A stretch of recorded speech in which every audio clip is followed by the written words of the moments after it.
Welcome back to the channel. இன்றைக்கி நம்ம எஸ்கேனோடைய latest update தான் இந்த வீடியோவில் பார்க்க போகிறோம். இதெல்லாம் ஃபஸ்ட்டு பார்க்க போகிறது நம்ம எஸ்கேனா இப்போ வீர தீர சூரன் இந்த ஒரு படம் அப்படிங்கிறது ஃபஸ்ட்டு டே ஃபஸ்ட்டு ஷோ அப்படின்னு நம்ம எஸ்கேனா பார்த்துருக்காரு. இந்த ஒரு படம் அப்படிங்கிறது ஈவினிங் தான் ரிலீஸ் ஆனிச்சு அப்படின்னால ஈவினிங் தான் நம்ம எஸ்கேனோ பார்க்க போனார். ஸோ அதுதான் ஃபஸ்ட்டு டே ஃபஸ்ட்டு ஷோ. அதே மாதிரி நம்ம எஸ்கேனா இப்போ ஐபிஎல்லையும் பார்த்து ஜாலியாக செலிப்ரேட் பண்ணிட்டு இருக்காரு. இப்போ நம்ம எஸ்கேனா சென்னையில் தான் இருக்கார்.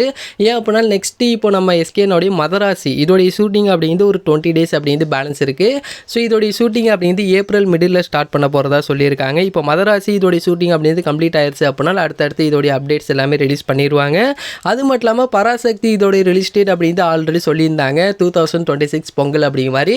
ஆனால் ஃபஸ்ட்டு கன்ஃபார்ம் பண்ணது ஜனநாயகன் அப்படிமா சொல்லி போர்ட்ரேட் பண்ணிட்டு இருக்காங்க. பட் இது உண்மையானு கேட்டிங்கன்னா அது கன்ஃபார்மாக கிடையாது.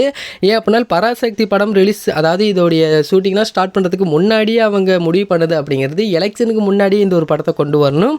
அதுக்கு சரியான ரிலீஸ் டேட் அப்படின்னா பொங்கலாக தான் இருக்குங்கிறதுக்காக தான் ஃபஸ்ட்டு அவங்க அந்த ஒரு டேட் அப்படின்ட்டு புக் பண்ணாங்க. முக்கியமாக அந்த நேரத்தில் ஜனநாயகன் அக்டோபரில் ரிலீஸ் ஆகுங்கிற மாதிரி சொல்லியிருந்தாங்க. நிறைய பேர் வந்து இப்போது டிவிக்கே கூட டிஎம்கே கிளாஸ் பண்ணுறாங்க அப்படிமா நினச்சிக்கிட்டு இருக்காங்க. பட் இப்போது தளபதி விஜய் அவர் வந்து இப்போது எலெக்ஷனுக்கு முன்னாடி படம் ரிலீஸ் ஆனால் நல்லா இருக்குங்கிறதுக்காக தான் அவரும் இப்போ பொங்கலுக்கு கொண்டு வராரு. பராசக்தியும் எலெக்ஷனுக்கு முன்னாடி ரிலீஸ் ஆனால் தான் நல்லா இருக்குங்கிற மாதிரி சொல்லி இப்போ எல்லாருமே ஆசைப்படுறதுனால தான் இப்போ 2 படமே கிளாஸ் ஆக போகுது. ஸோ இப்போ ஃபஸ்ட்டு இதோடைய ரிலீஸ் டேட் அப்படிங்கிறது புக் பண்ணுது அப்படிங்கிறது பராசக்தி தான் அப்படிங்கிறது நான் சொல்லி ஆகணும்.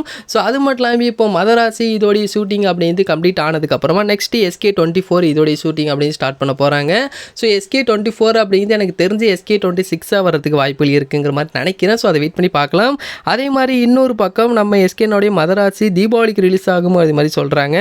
ஸோ அதுக்கு வாய்ப்பு இல்லைன்னு நினைக்கிறேன். ஏன் அப்படின்னா தீபாவளி அப்படிங்கிறது அக்டோபர் 20. ஸோ இப்போ அக்டோபர் 20 ஜனவரிக்கு அப்படிங்கிறது ரொம்பவே கம்மியான டேஸில் இருக்குது. ஸோ அதுக்குள்ளே இன்னொரு படத்தை அப்படி ரிலீஸ் பண்ண மாட்டாங்க. அப்படின்னால மதராசி தீபாவளிக்கு வராது. அப்படி மதராசி தீபாவளிக்கு வந்துச்சு அப்படின்னா பராசக்தி பொங்கலுக்கு வராது. ஸோ இதில் ஏதாவது ஒன்று நடக்கும். ஸோ என்ன பண்ணுறாங்க அப்படிங்கிறத வெயிட் பண்ணி பார்த்து தெரிஞ்சுக்கலாம். அண்ட் இந்த ஒரு வீடியோ உங்களுக்கு பிடிச்சிருந்தால் ஷேர் பண்ணுங்கள், லைக் பண்ணுங்கள், மதுராமியோட சேனலை சப்ஸ்கிரைப் பண்ணி அப்போ தான் நாங்கள் கொடுக்கக்கூடிய வீடியோஸ் அனைத்துமே உங்களுக்கு உடனே வந்துக்கிட்டு